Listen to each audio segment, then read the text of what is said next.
سلام. سلام. آقا اسدی جا رو برمی اینجوری بکشی قدرت جمع آوریش بیشتره یا اینجوری بکشی 100% مدل اول. خب پس برای چی جا رو برمی اینجوری استفاده می‌کنی؟ اصلا چرا باید ساعت 2 نصف شب آقا اسدی جا رو برمی استفاده کنی؟ من معذرت میخوام آقای احمدی ببخشید. نه آقا این چه حرفیه؟ آقای احمدی آروم‌تر ببخشید. اینو بگیر آقا اسدی ولی اونو اونجوری استفاده نکن. چشم ببخشید آقای خدا احمدی. رعایت کنید آقا.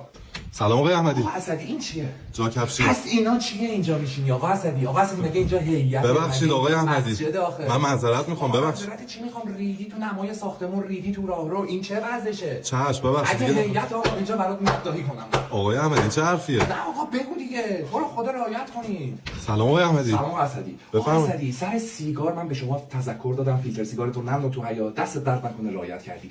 الان گل میکشی چه جوری میکشی که کل بوی گل تو واحد ماه؟ آقای احمدی ببخشید. بره بالا چرا میاد پایین؟ نفرمایید آقا آقا روم چی سیاه. نفرمام من کل روز چتم آقا. ببخشید آقای احمدی. یعنی چی آقا این رعایت کن یه جا بکش بوش بره من کل روز با خانومم چتیم. معذرت میخوام آقای خدا احمدی. رعایت کنید. سلام آقای احمدی. آقا این برای چی؟ تو من راحت ترم تا اینکه این آقای احمدی ببخشید تو رو چی رو ببخشم آشغال گذاشتی جلو در گوربا پاره میکنن همه جا بو گرفته. آقا من معذرت حسنی، میخوام. به خدا اینو بکنی تو من راحت ترم. آقا این چه حرفیه تو رو خدا آقا. تعارف نکن آقا. نه آقا بلند شو آقا تو رو خدا. ببخشید آقا دیگه تکرار آقا نمیشه. آخه مگه آدم آشغالو میذاره جلو در ساختمون. من معذرت میخوام. رعایت کن تو رو خدا.